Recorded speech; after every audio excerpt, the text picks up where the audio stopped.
서부교회는 아직 이 아크릴 그대로 있네요. 예, 저희는 지난주 수요일 날 철거를 했는데 요즘 이 코로나가 자율화 되었음에도 불구하고 서부교회는 계속 마스크 끼기로 결정했습니까, 목사님? 예. 하여튼 지난번 2월 1일 날이었죠. 그때 뉴욕 타임즈에서 한국에 대해서 이 기사가 이렇게 실렸어요. 뭐라고 실렸는가 하면 한국은 정부의 마스크 규제 완화에도 마스크를 쓰지 않으면 눈총을 받을 정도로 모두가 마스크를 쓰고 있다. 서부교회도 다 거의 대부분이 마스크를 끼고 계셔서 저 깜짝 놀랐습니다. 저에겐 그래도 몇몇 남자분들은 좀 자유라하고 좀 벗기도 하셨는데, 근데 이 마스크가 또 장점도 많다네요. 그죠? 아주 공감하시는 것 같은데. 그래서 특히 여성들은, 특히 우리 한국은 체면 문화고 또 외모에 대한 강박을 갖고 있는데, 이 마스크로 다 가리니까 눈만 딱 내놓으니까 예뻐 보이는 거예요, 여성들이. 또 이 마스크를 끼게 되니까 이게 화장을 안 해도 되고, 눈만 쫙 이렇게 아이크림입니까? 아이라인입니까? 뭐 그것만 쫙 하면 되고. 그래서 이게 민낯을 드러내지 않아도 되니까 아직도 그대로 끼고 계신 것 같고, 남성들도 저도 그렇더라고요. 면도를 며칠 안 해도 이게 표시가 안 나요, 마스크를 끼면. 그래서 이제 하여튼 그럼에도 불구하고 참 우리는 보면, 특히 우리 한민족은 그런 어떤 예의에 굉장히 민감한 것 같아요. 막상 전도를 하려고 전도지 들고 나가려고 딱 보면 마스크를 껴야 되겠더라고요. 혹시 면역이 약한 분이 있을 수도 있고, 또 이 전도지 들고 나가는 저를 또 이렇게 불쾌할 수도 있으니까 마스크를 끼고 가야 하는 게 이게 에티켓이 되어버렸습니다.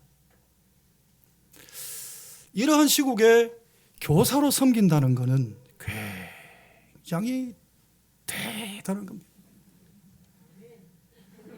아멘하는 분에게 복이 있을지어다. 저는 서부교회 와서 깜짝 놀랐습니다. 아니, 찬송을 그렇게 빨리 부르네요. 우와. 저는 이 남 목사님이, 제가 찬양을 좀 잘하거든요. 그래서 찬양은 내가 남 목사님보다 안 낫겠나. 다른 거는 다 제가 못해도. 그런데 찬송을 이렇게 빨리 한다고요? 이야, 저 깜짝 놀랐습니다. 이게 찬송을 빨리 하는 것도 참 좋으네요. 예배 전체가 이렇게 막 살아 움직이는 것 같은. 그리고 아까 이 성경 봉독하는 권사님이 15절이나 되는데, 각 족성 무슨 족성 나오는데 그거를 하나도 안 틀리고 읽으시더라고요.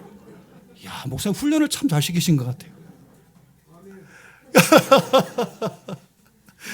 예, 그렇습니다.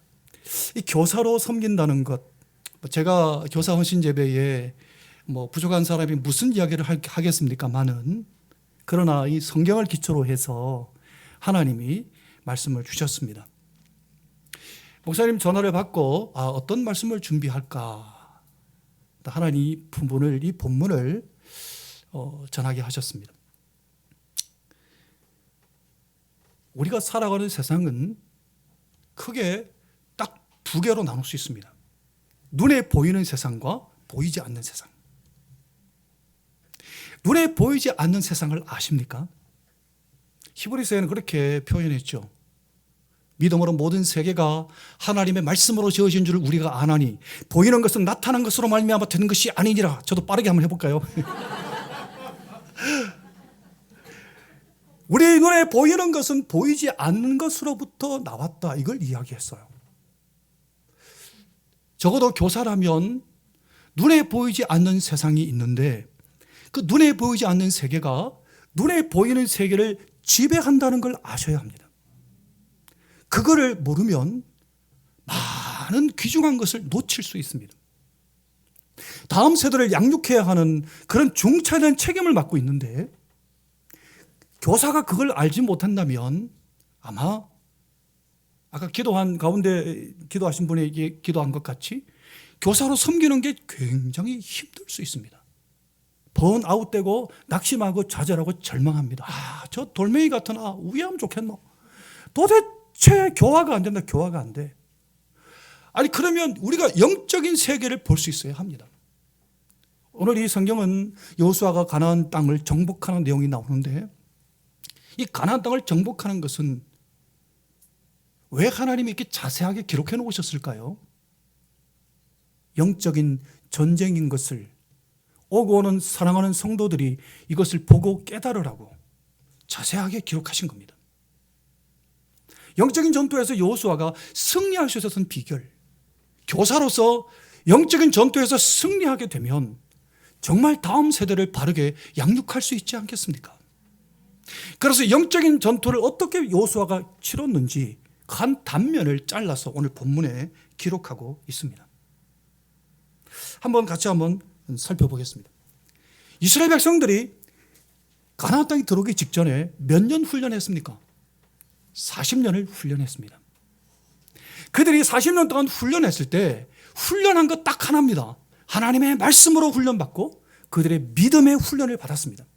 그래서 믿음의 세대가 출애굽 2세대가 되어서 출애굽 2세대들이 믿음의 세대가 되어서 여호수아와 갈렙과 함께 믿음의 여호수아와 갈렙과 함께 가나안 땅을 정복하게 됩니다. 그들이 갖고 있었던 것은 하나님의 말씀 붙잡고 믿은 것 그거밖에 없었습니다. 어떤 큰 무기도 있었던 것도 아니고 전략이 있었던 것도 아니고 그들이 가나안 땅을 정복할 때 가나안 땅은 이미 철기 시대였습니다. 그런데 이들이 들고 있는 것은 무기도 없었습니다. 청동기 시대였습니다. 이들은. 그런데 어떻게 정복할 수 있었습니까?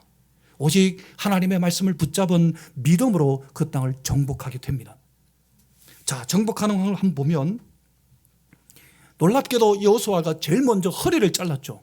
우리나라 인천 상륙작전 펼친 것 같이 이 허리를 잘라서 여리고와 아이성을 정복하고 그러자 정말 희한하게 다행인 것 일일이 찾아가서 죽일 필요가 없어요. 다 남쪽에 있는 사람들이 다 모여가 쳐들어오는 거예요. 어디로? 기브온으로, 중간으로. 그래 그들을 다 쳐 죽였습니다. 그리고 나서 오늘 본문이 나옵니다. 자, 볼까요? 1절에서 3절을 보면 이렇게 기록하고 있습니다. 하솔랑 야빈이 이 소식을 듣고 마도랑 요밥과 시므론왕 악삽 왕과 및 북쪽 산지와 긴네란 남쪽 아라바와 평지와 서쪽들의 높은 곳에 있는 왕들과 동쪽과 서쪽의 가나안 족속과 아모리 족속, 히 족속, 브리스 족속과 한적의 아버지 족속과 위스파 헤르바나 이 허이 족속의 사람을 보내매 한번 이 3절이 너무 족속이 많으니까 그죠? 이게 왜 하나님 이렇게 자세히 기록해 놨을까? 정말 다행인 거는 북쪽에 있는 이 사람들이 같이 막 모여가 연합전선을 펼쳐가 쳐들어온 겁니다. 이게 마귀의 전략입니다. 마귀는 온갖 사람들 이합집산시켜가지고 이들을 막 끌어모아가지고 성도들을 몰아내기 위해서 연합해갖고 싸움을 걸어옵니다. 교회가 어려움을 당할 때 성도 개인이 어려움을 당할 때 많은 경우에 사람으로 인해서 어려움을 당합니다. 그런데 그 배후에는 뭐가 있을까요? 마귀가 있는 겁니다. 마귀가 그 사람을 통해서 역사하는 겁니다. 마귀가 그 사람들을 모아서 역사하는 겁니다. 그래서 교회를 완전히 밑바닥부터 흔들어 놓는 겁니다. 그 상황이 닥친 겁니다. 그때 어떻게 했을까요? 4절 5절에 보면 그들이 모든 군대를 거느리고 나왔으니 백성이 많아서 해변에 수많은 모래 같고 말과 병거도 심히 많았으며 이 왕들이 모두 모여 나와서 이스라엘과 싸우려 메론 물가에 함께 진쳤더라. 여러분 그때 몰려온 북쪽의 왕들은요. 자, 팔레스타인 지역에 가보면 남쪽은 대부분 산지입니다. 북쪽은 평원이 많습니다. 평원에서 전투를 하려고 하면 뭐가 중요할까요? 탱크가 있어야 되겠죠. 탱크. 그런데 북쪽에 이 사람들이 모여가 쳐내려오는데 이 사람들은 사람이 아까 뭐라 그랬습니까? 얼마나 많은지 그죠? 뭐라 그랬죠 아까? 예, 들판에 모래처럼 많았습니다. 그런데 더더욱 탱크까지 몰고 나온 겁니다. 전차 부대를 동원해서. 그런데 이스라엘은 아무것도 갖고 있는 거 없어요. 어떻게 평원에서 탱크 부대를 이깁니까? 그런데 어떻게 이겼을까요? 이렇게 이겼습니다. 6절을 보면 이렇게 기록합니다. 함께 읽어볼까요? 여호와께서 시작. 여호와께서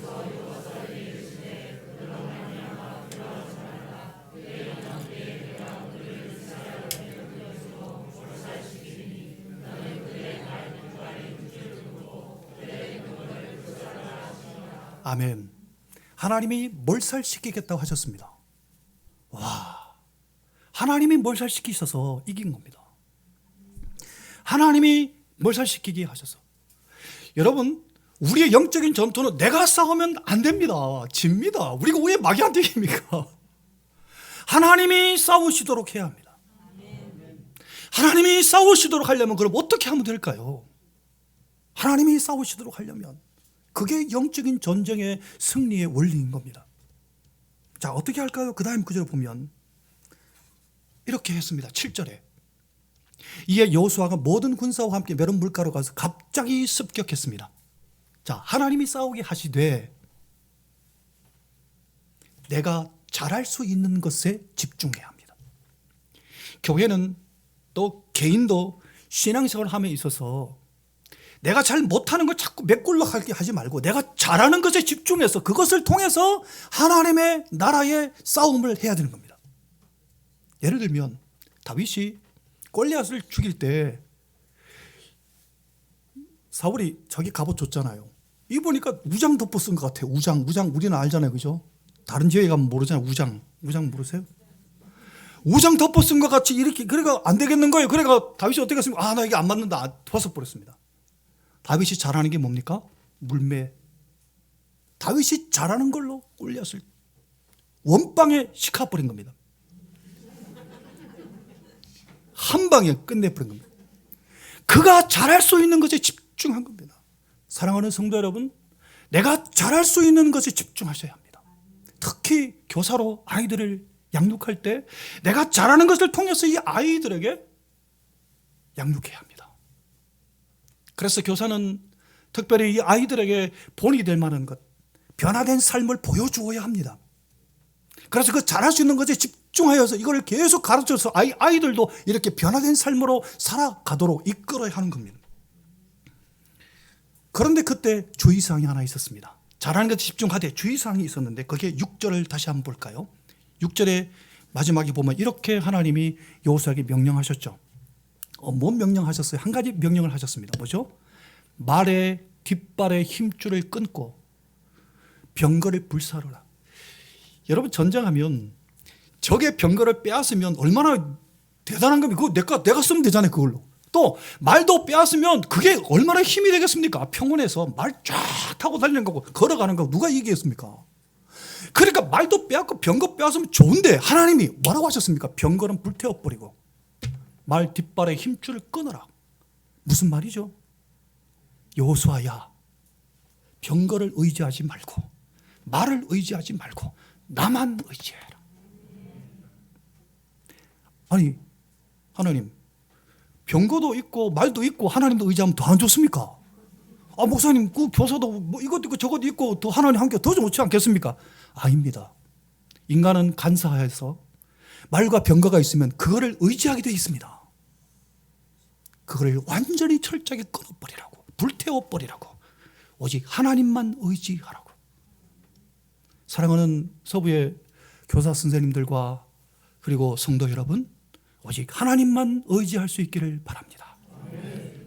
내가 늘 의지하는 예수, 나의 상처 입은 심령을 불쌍하게 여기사 위로하여 주시니 미쁘신 나의 좋은 친구.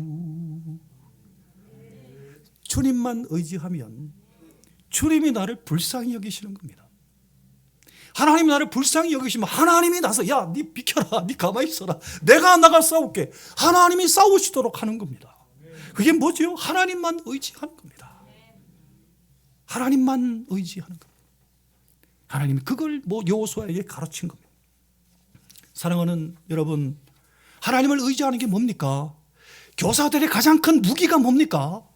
기도입니다. 무엇으로 하나님을 의지합니까? 기도로 의지하는 겁니다. 정말 힘들 때, 어려울 때 세상에 눈에 보이는 거 찾아다니지 말고 교회에 나와 기도하는 겁니다. 우리 교회가 요즘 힘들 때 그럼 교회에 나와 기도하는 겁니다. 기도하는 성도들이 있을 때 교회는 흔들리지 않습니다. 음부의 권세가 틈탈 수 없습니다. 우리가 기도가 하나님 의지하는데 누가 서부교회를 건드립니까? 못합니다. 하나님 앞에서 하나님이 가장 기뻐하는 것이 하나님만을 의지하는 것입니다. 사랑하는 여러분, 참 귀중한 교사를 꼽아라고 한다면 하나님께 기도하지 않고는 아무것도 할 수 없다고 고백하는 교사.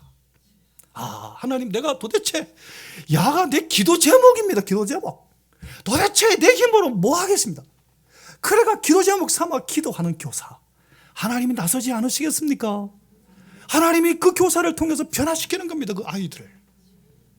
하나님은 이 얘기하고 계신 겁니다. 그 다음에 9절을 볼까요? 8절을 보면 이렇게 기록하고 있습니다. 여호와께서 그들을 이스라엘 손에 넘겨주셨기 때문에 그들을 격파하고 큰 시돈과 미스로운 마임까지 추격하고 동쪽으로 미스바 골짜기가 추격하여 한 사람 남기지 않고 쳐 죽였다 그랬습니다. 그런데 여기 뭐라고 그랬습니까? 여호와께서 그들을 이스라엘의 손에 넘겨주셨습니다. 하나님이 사랑하는 교사 선생님들의 손에 넘겨주셔야 합니다. 그러면 됩니다. 내 힘으로는 안 되지만 하나님이 넘겨주시면 되는 겁니다. 하나님이 함께 하시면 되는 겁니다. 그런데 한 가지 팁을 가르쳐 드리겠습니다. 내가 영적인 수준이, 내가 영적인 상태가 어떤지를 알 수 있는 시금석이 있습니다. 이거는 삶으로 통해서 이야기한, 저번에 박효진 장로님인가요? 한번 그 간증에서 제가 그 얘기를 들었는데, 지극히 말씀으로 원리도 맞더라고요. 내가 요즘 영적인 상태가 어떤지를 나를 한번 점검해 보세요. 교사 선생님들과 성도님들. 언제부턴가 내 삶의 마음의 기쁨이 사라지기 시작하고 짜증이 나고, 그리고 내 목소리 톤이 막 이상하게 바뀌었습니까? 괜히 다른 사람이 밉고 타인이 웃는 모습만 봐도 밑깔스럽게 여겨지고, 그리고 자꾸 불평이 막 터져 나오고, 그렇습니까? 그러면 초기 단계입니다. 영적으로 지금 잘못 들어가고 있는 초기 단계에 들어간 겁니다. 내 연약한 심령에 마귀가 막 바람을 후 불어넣고 있는 겁니다, 지금. 두 번째 단계는 뭘까요? 설교를 듣는데 귀에 하나도 안 들어오는 겁니다. 여러분, 설교를 귀에 하나도 안 들어도 괜찮습니다. 설교는 뭘로 들을까요? 그렇죠. 이거 정말 교육 잘 받으셨네. 설교는 마음으로 듣는 겁니다. 그런데 설교가 마음에 안 남기는 겁니다. 설교가 안 들리고 은혜가 안 되고 요즘 성경도 안 읽어지는 겁니다. 목사님 필사하러 가도 필사도 안 되는 겁니다. 예배에 나오는 예배도 안 나오기가 싫어지고. 이건 뭘까요? 마귀가 마구 흔들어대는 증거입니다. 두 번째 단계입니다. 지금 큰일 났습니다. 지금 세 번째 중증 단계인데요. 들어보셨나 보네. 그래, 박효진 장로님 하셨으니까 들어보실 수도 있습니다. 목사님 워낙에 그 강사님 섭외가 탁월하시니까. 중증은 뭐라 그랬어요? 잊어버리셨어요? 저는 그 이야기를 듣고 너무 공감이 되더라고요. 중증은 목회자와 성도 간의 관계를 이상하게 비틀어 놓습니다. 너무 표시나면 안 되니까 마귀가 성도가 눈치챌까 싶어 약간 비틀어 놓습니다. 그러니까 틈을 딱 만들어 놓습니다. 그죠? 그래서 저 박현준 선생님 그 얘기 하시더라고요. 예수님은 구름 타고 오는데 마귀는 틈 타고 온대요. 와, 진짜 진리를 정말 잘 전한다 싶었어요. 마귀는 틈 타고 오는 거예요. 목사님과 성도 간에 약간 틈이 딱 생기고 그 틈으로 쫙 마귀가 들어오고 완전히 휘저어 버리는 겁니다. 그럼 어떻게 해야 될까요? 회개해야 합니다. 내가 회개해야 됩니다. 내가. 똑같은 메시지가 증거되는데 똑같은 메시지를 증거했습니다. 베드로도 스데반도 똑같은 메시지를 증거했는데 베드로가 설교할 때 형제들아 우리가 어찌할꼬 회개하고 통곡했습니다. 그런데 스데반 집사님이 똑같은 메시지를 증거했을 때 어떻게 했습니까? 돌을 들어갖고 쳐 죽였습니다. 똑같은 설교인데도 영적인 상태가 내가 다운되어 있으면 은혜가 안 되는 겁니다. 말씀이 안 들리는 겁니다.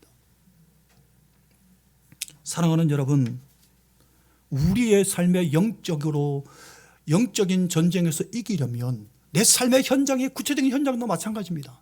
예배는 잘 드렸는데 삶의 현장에 딱 들어가면 판판이 깨집니까? 한 주간 내내? 영적으로 내가 다운되어 있기 때문입니다. 이걸 끌어올리려면 어떻게 해야 될까요? 회개하셔야 합니다. 나의 심령에, 이 컬컬한 심령을 하나님 갈아엎어 주십시오. 갈아엎어 기경하여 주셔서 내 심령을 부드럽게 하셔서 하나님의 말씀이 내 마음에 담기게 해 주시옵소서. 그렇게 기도하셔야 합니다. 회개가 첫 번째입니다. 내 속에 하나님의 영이, 내 속에 하나님의 형상이 이루어지려면 가장 첫 번째 단계가 회개입니다. 회개하는 심령에 성령이 오셔서 우리를 변화시키는 겁니다. 이 역사가 일어나기를 예수님 이름으로 축원합니다. 히브리서를 보면 12장에 이런 말씀이 나옵니다. 12장의 14절에 모든 사람과 더불어 화평함과 거룩함을 따르라. 이것이 없이는 아무도 주를 보지 못하리라. 내가 함께 신앙생활하는 성도가 뭘 혹시 잘못했다 할지라도 그것을 꼬치꼬치 따져갖고 캐묻고 막 그래갖고 하면 하나님 나라 들어갈 수 없다는 겁니다. 모든 사람이라 그랬어요. 모든 사람과 더불어 화평함과, 그럼 뭐라 그랬죠? 거룩함을 따르라. 이것이 없으면 아무도 주를 보지 못하리라. 천국에 못 들어가는 겁니다. 함께 교회를 아름답게 하나님 나라 세워가는 게 뭡니까? 함께 화평함과 거룩함을 따라가는 겁니다. 조금 더디 가더라도 기다려주고 화평함과 거룩함을 따라가는 겁니다. 그게 아니면 하나님의 나라를 어떻게 세워가겠습니까? 그러면서 그 히브리 12장에 보면 마지막 절에 이런 얘기를 하셨습니다. 28절인데요. 같이 한번 읽어볼까요? 그러므로 시작. 그러므로 우리가 흔들리지 않는 나라를 받았은즉 은혜를 받자. 이로 말미암아 경건함과 두려움으로 하나님을 기쁘시게 섬길지. 이 섬길지니 여기에 다른 번역은 뭐라고 번역했는가 하면 예배할지니라고 되어 있습니다. 예배가 나를 살립니다. 예배가 영적인 전투에서 이기는 원리의 가장 첫 번째가 예배를 통해서 내가 회개하는 겁니다. 예배를 통해서 은혜를 받아야 합니다. 은혜를 받자 그랬잖아요. 은혜가 안 되면 모든 게 안 되는 겁니다. 내 삶의 현장도 내가 왜 예배합니까? 은혜 받기 위해 예배하는 겁니다. 목사님을 통해서 선포되는 그 메시지를 통해서 내가 은혜를 받아야 내 삶의 현장에서도 이기고 승리할 수 있는 겁니다.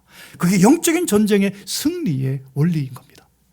예배가 중요하고 예배 가운데 선포되는 말씀에 내 마음에 받아들여져서 그 말씀에 붙잡혀서 살아가는 겁니다. 그러려면 은혜를 받아야 합니다. 여러분 놀랍게도 오늘 본문에 다시 돌아오면요. 16절은 지나가고요. 20절을 보여주시겠습니까? 20절을 보면 그들의 마음이 완악하. 그들은 누굴까요? 멸망당한 가나안 족속들을 가리킵니다. 북쪽의 연합 전선 편쳐 쳐내려온 이 사람들, 그들의 마음이 완악하여 이스라엘 대적하여 싸우려 온 것은 여호와께서 그리하게 하신 것이라. 하나님이 하셨는데요. 그들을 진멸하여 바치게 하여 은혜를 입지 못하게 하시고 여호와께서 모세에게 명령하신 대로 그들을 멸하려 하시며. 중간에 보시면 넷째 줄에 보십시오. 하나님이 이 가나안 족속들에게 뭐 못하게 했다고요? 그겁니다. 은혜를 입지 못하게 하셨습니다.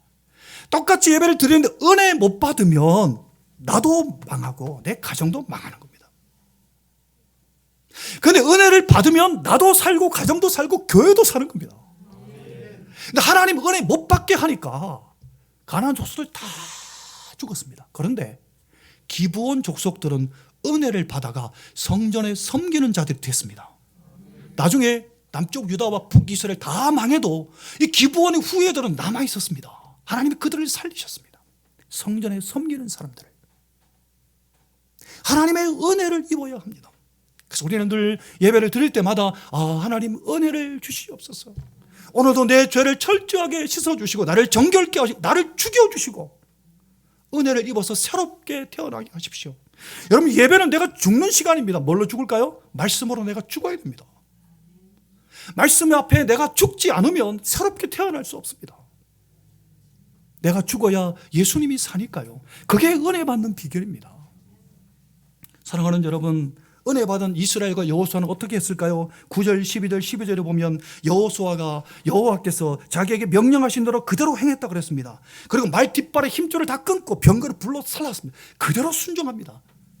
12절에 보면 이렇게 말씀하셨습니다. 함께 읽겠습니다. 여호수아가 시작. 여호수아가 그 왕들의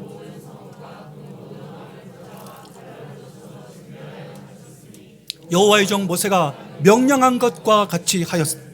모세가 여호수아에게 명령한 그대로 여호수아가 그대로 순종한 겁니다. 따로 여호수아가 뭐 하나님의 계시 받은 게 아니라 지금 여호수아가 가나안 정복하는 과정이 모세가 가르쳐준 그대로 순종. 모세는 누가 가르쳐줬을까요? 하나님 모세가 죽기 전에 다 가르쳐주신 겁니다. 그걸 여호수아가 듣고 그대로 순종한 겁니다.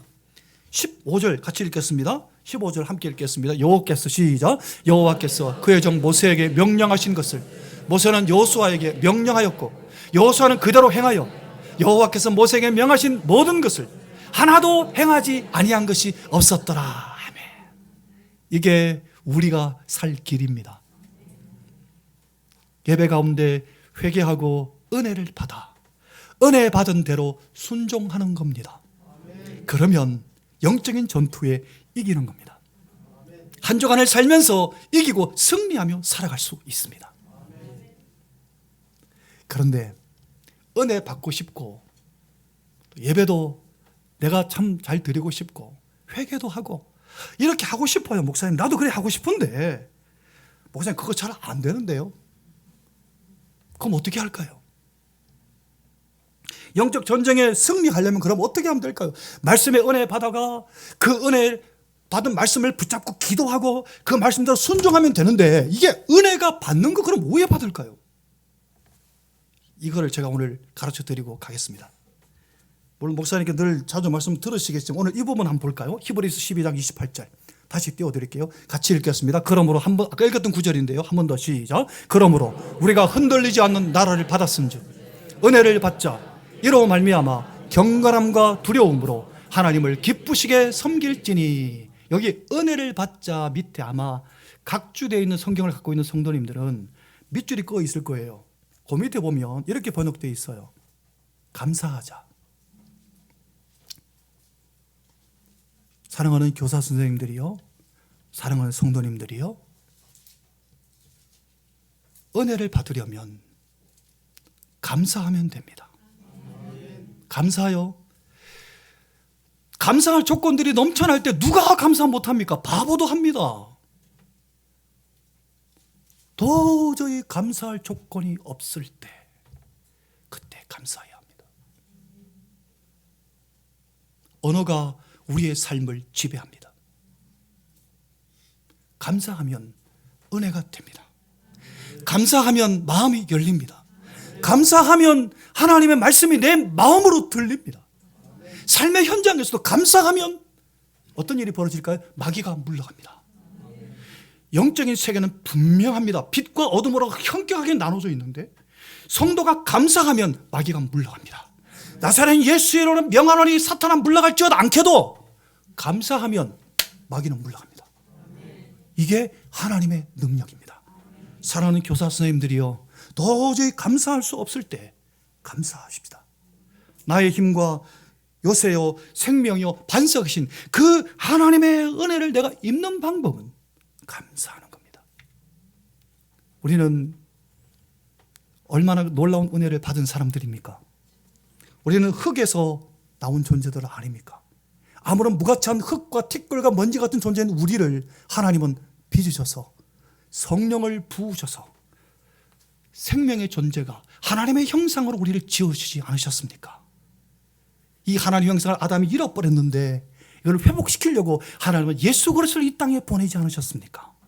하나님이신 그 성자 하나님이 친히 오셔서 나를 위해 십자가 지시고 죽으셨고 나를 살리려고 부활하셨습니다. 그분이 말씀하시기를 나를 믿기만 하라고. 그러면 새로운 피조물이 될 것이라고. 누구든지 그리스도 안에 있으면 새로운 피조물이라. 이전 것은 지나갔으니 보라 새 것이 되었도다. 새로운 피조물 된 우리들이 감사할 것밖에 뭐가 있습니까? 다시 사는 인생을 살아가는데 감사할 것밖에 없습니다. 감사함으로 하나님 나라 아름답게 세워가는 복된 성도님들, 교사 선생님들 되시기를 예수님 이름으로 축원합니다. 감사합니다.